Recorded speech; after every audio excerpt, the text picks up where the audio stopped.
Today we have Miss Clark, and she is my lead SPED teacher, and she's also trauma informed, and she's also the one that encouraged me to get certified in trauma informed education practices. So, Miss Clark, would you like to introduce yourself and tell me a little bit about how long have you been in education? How did you get into education? All the things. Well, I am Shannon Clark. I have been teaching this is my 7th year. Before that, I was a para-educator and did your job. My job. And I absolutely loved it. And when I started working in education, I taught preschool for a while and did work with different kids from all over the county. And one of the things that I started noticing when I came into public education and started working in a behavior unit classroom was how many students we had who really had a whole lot of trauma. Yes. And that kind of led me down the path to trying to understand as much as I could about their brains and what was shaping their behavior, because it wasn't as simple as these kids just have a diagnosis. Like, there was a lot more to it. So while it kind of all happened through the lens of special ed education, it has helped me be able to work with kids throughout the community. For a while I did peer helpers and I worked with a lot of kids from different backgrounds, and it just is crazy to think about how many students, how many kids that we are around every day that have some sort of trauma in their lives. Yes, So. it's a lot more than we really think, and it's usually too, I mean, it could be the bad kids or the disruptive kids, but it's also too the quiet ones or the ones that are trying to be perfect and see the things. So, what's one thing educators often get wrong when they see bad behavior in a classroom setting? I think especially in general education settings, a lot of things, or one thing that we get wrong is trying to view behavior as either good or bad, and then not understanding that all behavior is serving a function, and that's communication. So we have to be able to listen to our students and try to figure out what they're saying through their behavior. And then that it's not all negative. You know, sometimes we need to express our feelings and our emotions, and we can't label that as bad behavior. I think that a lot of times we are looking through a lens of, is this child compliant, or are they doing exactly what the norm is? And I would say that we should be looking for a shifting norm anyway, because all of our children we're in a different society, a different world than we were. Trauma's been around forever, but our students some of the things that they've been through have shaped their brains, and their brains are trying to communicate with us. So I think just labeling it bad behavior isn't a good representation of what you're really seeing. I like that. It is, because there really isn't truly bad behavior or good behavior. You know, I think we all have to learn that kids are learning, they're growing, they're going to make mistakes. I mean, you have to expect that, and they're going to go through those times where they're going to make the wrong decision, and you have to reinforce the right decision. Right. Okay, so I'm really excited for this one because I love talking about this with you. How does trauma impact a student's ability to learn, focus, and regulate emotions? Okay, so our brains are incredible, and the more that we've learned about trauma and its impact on the brain, the more I've learned. I wish I would have known some of these things 10 years ago when my kids were little, and not just because of trauma, but because of the way brains are shaped. And we know how malleable our brains are when we're young. So when you have a traumatic event, it is literally impacting the brain on a cellular level, and that can lead to the way that the child responds to their emotions. So a lot of times you may see a kid and think that they are being defiant, or they are refusing to participate, and they're in fight, flight, or freeze. Maybe they're in freeze, and what you're seeing as defiance is really them freezing, because that's what they've been conditioned to do. That was their survival. And when your survival brain is is activated at a young age over and over again, that becomes the way you behave. That becomes your trauma, that's your behavior, and those patterns are not to cause trouble for anyone. I think they are to literally survive. And that's one of the coolest things about us knowing so much more about the brain and what trauma does, is that that's what the child has done to survive. And when you look at it through that lens, behavior and those concerns also, that kind of tends to, I don't know, change the way people think about students. And, and I will say, this is one of the most important things that I've learned, is that you don't have to know what happened to a kid to think in that manner. And that's one of the most important things about being trauma informed, is that you don't have to know exactly what happened to use those strategies and those interventions, and just be willing to think about why they may be reacting or acting the way they are. I love that, because that's the thing. I mean, especially as a parent, I mean, you know this too, we don't get the information like teachers get, and a special education teacher or the general education teacher. You may get the background, but parents often just get a IEP at the glance, and we get their accommodations, and we kind of have to roll with it. And usually what we learn from the kid's background is from the kid, what they tell us. And so really, I mean, it could honestly be a completely different story in the kid's eyes too. I mean, there's been many times I was like, wait, I thought this happened, but it turns out it was this, but that was how the kid viewed it. So yeah, I mean, and it's really nice. And that lens of trauma also is going to impact their perspective taking skills, and that's something, of course, we work on a lot with our kids who are in special education, but for all students who have been through some sort of trauma, their perspective is going to be different. And it's really hard to get a child to care about math if they're trying to survive something at home, or if they're in the trauma actively trying to survive, and or if that brain is just activated in survival state. Yeah, I agree. Oh. Okay, maybe this is two questions in one, but because I do feel like they kind of go hand in hand.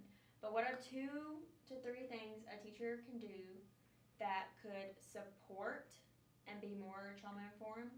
But also, I feel like one of them would be classroom routines and having structure. So how could both of those, like what's some ways that we could use, but also how does classroom routines affect a kid's mentality when they're in that fight or flight or freeze? Right. So a simple thing you can do is kind of what I said a few minutes ago. We need to pause and take a breath and really think about what the challenging behavior is so hard in that moment when, you know, especially these gen ed teachers who have tons of kids and things are going on, to really just pause. But not every behavior needs a big reaction. Not every act of defiance or act of not following the rules or compliance needs a huge reaction. Sometimes what you can do is think about how you respond, a quiet response, something that gives them time to reflect, walking away, giving them some space. Because what happens when, and I think that one of the best examples I've heard is when, you know, if your favorite child in your classroom comes in and they knock your pencil cup over, and they don't mean to. Like, it just is an accident. But then you think about that challenging kid, the one that you have already gotten onto 7 times and it's not 7:45 yet. He comes into the room and he accidentally knocks over the pencil cup, and you respond with harshness, or you respond in a very short way. That is just a good example of, like, think about that, because he didn't mean to any more than the other child would have, but because he has played on your, like, he has made you respond so many times, a lot of times we give those kids a harsh response, and then that is mirrored back to us. I think another way is just to be able to build those relationships and know that he didn't mean to knock that over, but even if he did, like, am I gonna go at this with them? Like, I think Yeah. choosing your battles is so important. And you talked about classroom routines. Yes. Those help to keep everyone safe. And the more security and safety we can help our students who've experienced trauma, or all students, feel safe in their classroom and know what's coming next, it gives their brain predictability. Yes. And the more times that you are there for them and they see you respond with calmness instead of harshness, you're repairing that trauma that they felt and giving them a great sense of safety in your classroom. Yes, yes. So if you don't know, so trauma-informed practices, trauma-informed education, it talks about the loop, and you just explained the loop perfectly. We basically, if you go outside and it's cloudy, and every time it's cloudy, it's gonna rain, well, you look and it's cloudy, it's gonna rain. And when you expect bad things to happen, more bad things are gonna happen, and that's how you're gonna react. But if that child can expect safety and security and structure, then they're gonna feel a lot more safe, and it's gonna be a lot more positive of an environment. And I think it's a very interesting way to look at it, and I love the idea of like always imagining that student as your favorite student, or the angel student, the good student, however you want to phrase it. And it's something I have to catch myself with dealing with behaviors. I mean, it happens. But you have to understand too, like, pick your battles. I mean, it's pencils, we can pick them up, it's fine. Let's pick our battles at the end of the day, because at the end of the day, does it really matter if you knocked over some pencils? Okay. Can one adult really make a difference in a life with a student with trauma? I think, yes, absolutely. I think that for many students, having that one consistent person, I can't remember, I was going to try to find the quote, but there is, like, every child is one successful adult from believing that they are going to be a successful adult. And that runs throughout their lives. Like, someone should be over the top in love with every single person. Like, you should have that love and have that feeling. So, so when you invest in a child who has trauma, you're doing the same thing. Like, you are giving them felt safety every single day. You're giving them a safe place where they can come. And sometimes you may never know if you're that person. But I like to think that the more you do it, and the more students that we love like that and give that, I don't know, help them build trust and feel valued, the better off they're going to be. And I think research would say that too. Oh yeah, I think so. I would agree. What's one thing that you wish every teacher understood about trauma when working with students? Okay, so the thing that I do wish everyone knew, and it's so hard, is that it's not personal. Students show behaviors like shutting down or pushing back on you or seeming disengaged. It's so easy to be like, oh, well, that's disrespectful, or that's being defiant again. But often it's just a lack of their ability to self-regulate and really accept what you're doing.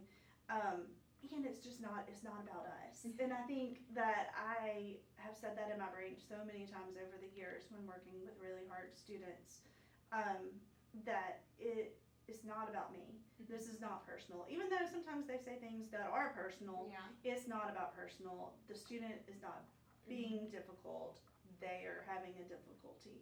Like that, I don't think a lot of times they would choose that in the moment. And a lot of times when you go back and you're talking after those moments, they really are, they're sorry. But you have to give them that a little bit and say, there was a reason they were pushing back. And it goes back to that survival, that fight, flight. Which one are we in? How do we teach them tools? And the biggest thing we can do is just model it.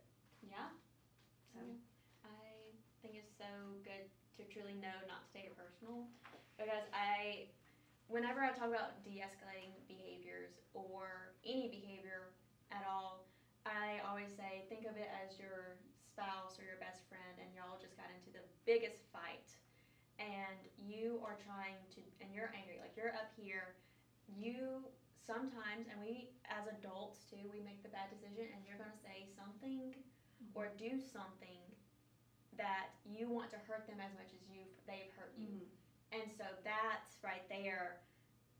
Yeah, it's not the right decision then and there, but also in that high state of emotions and stuff, you're not thinking clearly either. So they're not thinking clearly because as an adult, I sometimes don't. So how am I supposed to expect a child who's still developing, still growing?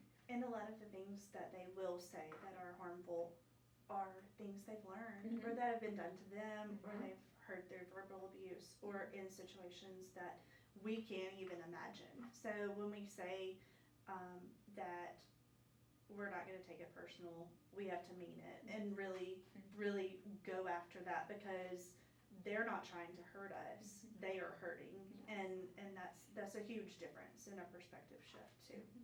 Oh yeah, completely agree. Okay, if possible, I don't know if it is, but can you share a moment where trauma-informed practices truly changed the outcome for a student or a group of students?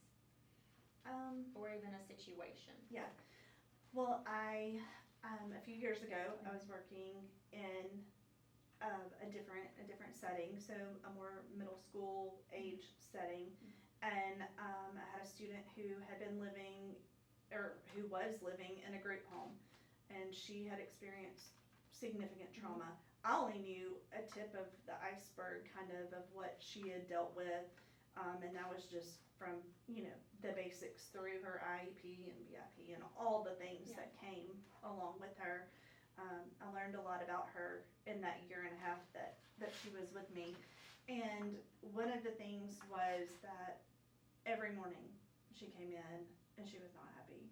And lots of people aren't happy in the morning. I'm not really a morning person either.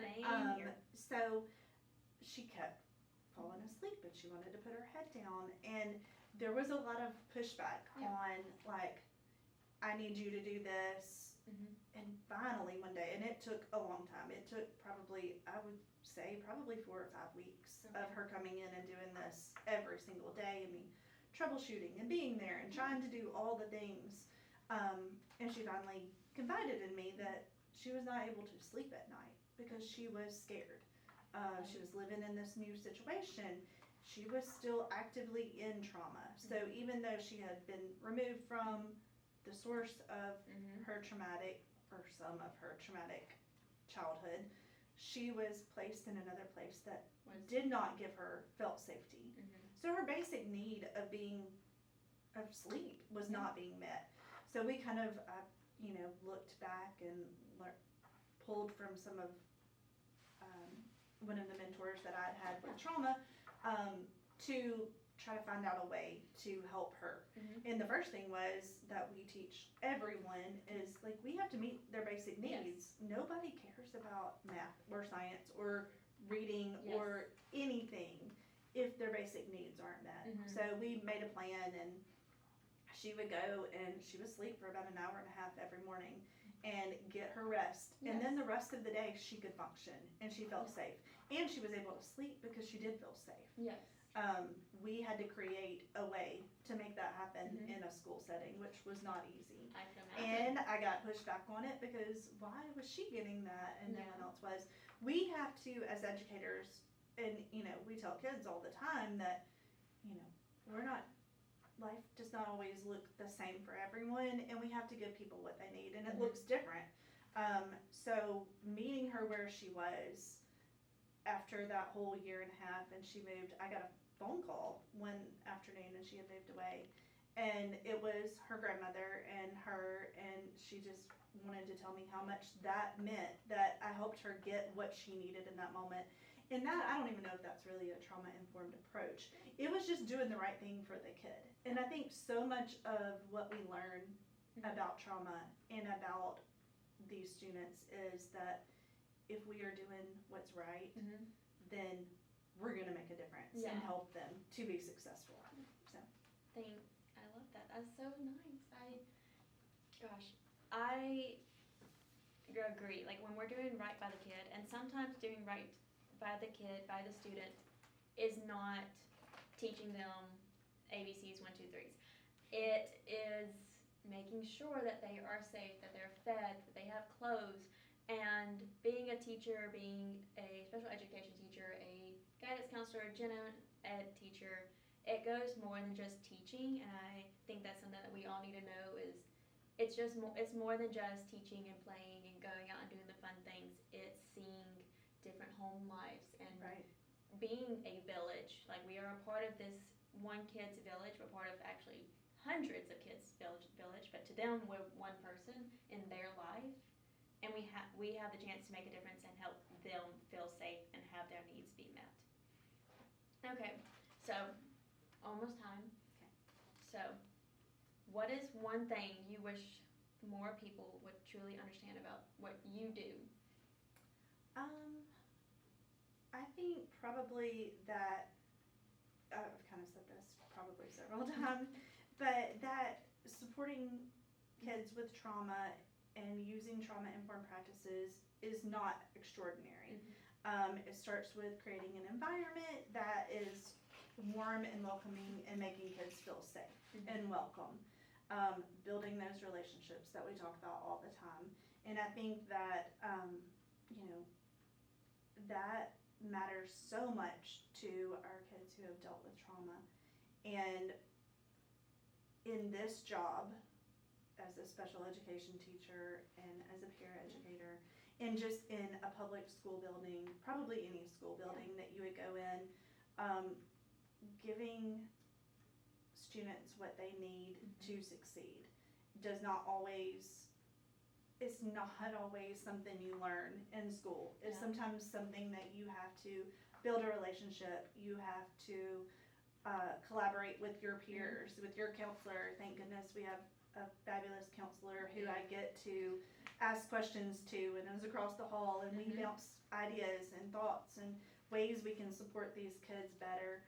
I just wish people could see all the good things that teachers do every single day that are amazing ways to support every single student in the building, but especially students who have been through trauma or who have home lives that are not what everyone else thinks, people are coming to school with. Even when you live in a wealthy area, there are lots of stories, and every kid has a story, every family has stories and things that add up to impact their lives.